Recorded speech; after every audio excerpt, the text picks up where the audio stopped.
Oh, I'm really excited about this. It's Billy from Crystal Tides. How you doing? Very well, thank you. How are you? I'm really good. And the reason why I'm just super excited about this interview is because of what this kind of is at the moment. So you've just supported Feeder at the Portsmouth Guildhall. Yep. You're currently on tour with the Lottery Winners. Yep. Like, this is a crazy time for you guys, isn't it? Yeah, it feels crazy. It feels like the dream is slowly becoming a reality. And I feel like I say that a lot, but then the more this stuff happens, the more you realise actually that stuff before maybe wasn't where we wanted to be, and actually this is where we want to be. And I'm sure in a few months' time there's going to be something more that happens, and that's where we're going to want to be. So the reason why I was so excited to do this, because I remember a few years ago, I want to say it was like after an icebreaker or something, we had an interview in a pub somewhere in Portsmouth. We had breakfast. Yeah, we did. Yeah. And you said then, you were like, this is kind of my last chance. Like, and it felt really honest. So you were like, this is kind of my last chance. If we don't make it as Crystal Tides, that's probably done with music, because you've been trying for so many years and stuff. And then to see you guys now, I'm just so proud for you guys. So happy. Thank you. Because you've kept at it, which is mental in itself. It's so difficult to do. Yeah. And it's now finally paying off. It is, yeah. And words can't really explain sort of how I feel about it. Part of me thinks maybe I never thought I would get this far with it, but hard work, perseverance from all of us in the band, really. We've just all been flat out, and we've all got that same drive and aspiration, which I think is really helping. But yeah, it seems to be going really, really well. So long may it continue. I know, and it's so good to see, because it is so hard as well. Like, I know there's so many bands that talent, so many local bands and local musicians who are insanely talented. They just, for several reasons, they don't make it. They can't, because it's so difficult to get out on tour. Financially, it's a burden. All these barriers, and for you to get through them and still keep going. Like, you won the competition last year for Road to Victorious, which that opened up a lot of doors. Yeah, it was a huge leg up for us. It does. It sort of constantly feels like you're fighting against everything and everyone, really, just to sort of prove yourself on the stage. But then I guess when you get on stage and you play for 30 minutes, you play for an hour, all of that disappears, and you sort of just remember every single time while you do it, and you're like, that felt so good, that's why I'm doing it, and that's just sort of, I guess with all of us in the band, really, that's where our hunger comes from. We play those sets and we're like, we need to keep doing this. This is what we want to do. This is like, it just solidifies that in us. Yeah, that being on stage is a feeling you can't describe. Yeah, and the more we're doing it, the more people know our songs up and around the country, and the more people are singing them back, and you're just sort of like, why are people singing our songs back to us? We've never even been to this place. This is crazy. So it's just like, yeah, it's a surreal feeling, and yeah, I love it. Can you remember the first time you had like a massive crowd singing your words back at you, and you're just kind of like, I wrote these in like my bedroom, man. Like, what are you doing? Yeah, I think one of the first times actually was that Icebreaker show that we headlined.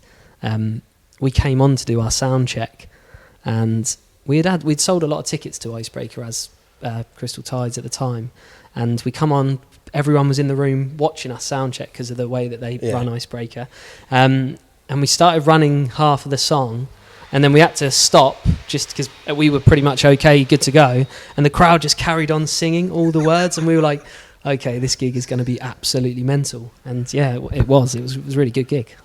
So obviously now, like you seem like you're at a really good point. Obviously, we've got the new single "One Night in Paris." Is this like the most creative and happy you've been as a band, especially when it comes to writing? Yeah, I've been thinking about this a lot lately. The stuff we've been writing together is just, well, for me anyway, feels like it's really maturing, really sort of coming into its own Crystal Tides genre, if you will. Like, we've put our own sort of spin on that indie pop rock sound that we've got. And it does feel good. We've been writing a lot at the moment as well for what's next after these few songs that we've just written, like One Night in Paris. But yeah, just everything sort of feels like exciting. And sometimes in the past we've written songs and like they're exciting for that moment, and then it dies off quite quickly. Yeah. But I think with these songs that we're releasing, like they're still, we're loving them. Like, obviously One Night in Paris was recorded. Harry actually wrote it back in probably 2016. Oh, really? Yeah, it was a long, long time ago. So when me and Harry went to uni together, Harry wrote it, brought it into uni because we did like pre-production at uni, and everyone was singing the One Night in Paris bit over and over again, and I spoke to him about it, and I was like, look, let's revisit that song, let's change it, let's make it Crystal Tides, we'll do what we can with it. And it turned out how it did, and it's really, really cool, and like really, really love it, how it's gone, and like the journey of that song's brilliant.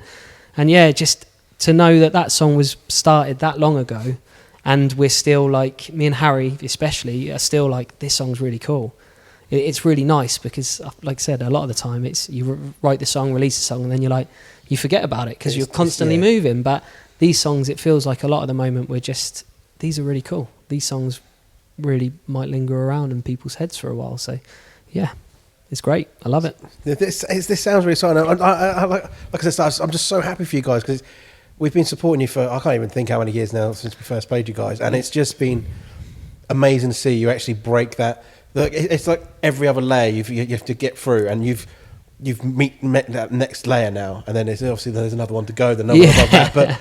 But I think the momentum you've got at the moment, and like I was saying to you before this, on the Lottery Winners like fan group on Facebook, there's a lot of positive chat about you guys. That's really really exciting. It's great to know that people are loving what we're loving doing, I guess. Like, we just want to make people happy with our music, and that's it really. Like that's as simple as it is. Obviously there's a lot more to it, but that's basically what we want, and it feels like at the moment we are ticking that box.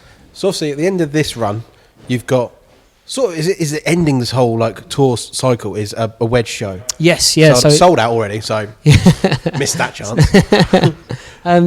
But really excited for that. We haven't headlined the Wedge in a long time, and we've obviously got like a real strong connection with that venue. It was like one of the first proper venues I ever played as a kid when I was 13, and then it was probably one of the first proper venues Crystal Tides played at Icebreaker. We headlined it. Like, there's just so many points in our career that venue has been a staple. Yeah. And to have it sell out in 5 days back in October, we was all a bit like, we thought we was going to have to do a bit more work than this.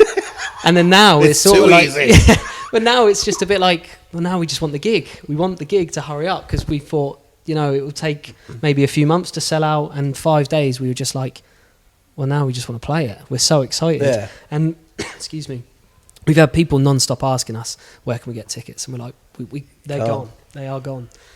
I mean, yeah, because this is going to sound like a bad thing, but I was like, I was surprised how quickly it sold, especially because it's so far in advance. Yeah. Which is just amazing. Yeah. Because I was like, I don't think I've seen like a local sort of band do those sort of numbers that quickly. Yeah. Like, it's really impressive. And a really good sign. It blew us away, and I just so excited for that gig. I mean, excited for every gig. Every gig that we play is going to be amazing. But all of the ones before are pointless. No, they're not.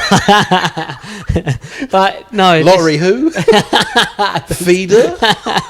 Oh god. I can't wait for all of them. But that gig particularly, I just know it's going to be like a special night. So yeah, very excited for it. So that's kind of like the full stop on that. So then, what's kind of the next sort of step for you guys? You said maybe about writing some more stuff. Have you thought about an album at some point? We have this discussion a lot in the band, and I mean, I personally feel like we're ready, but there's always the discussion, when are you ready? I feel like the way that music works nowadays, it's a lot more throwaway than it used to be.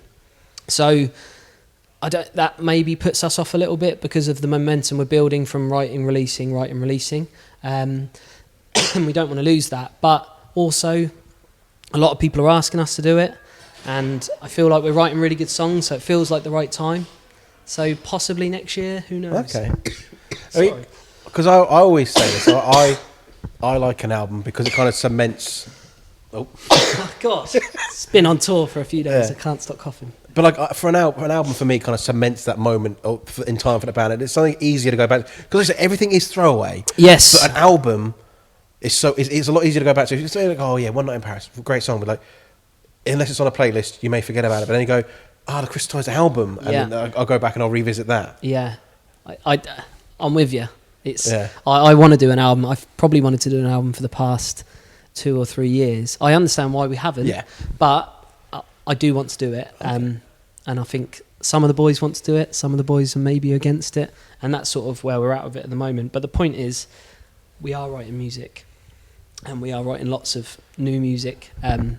So whether we write enough for an album, and then we discuss maybe actually we could put this all together as an album. It could work. Who knows? I don't know. I'm hopeful. And then obviously, so yeah, got the Wedge show.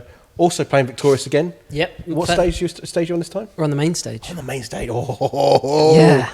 That's a nice one. Yeah. So yeah, this is a big thing for us as well. Again, like played Victorious since I was probably, I think I was maybe 18 the first time I played it. Since I was a baby.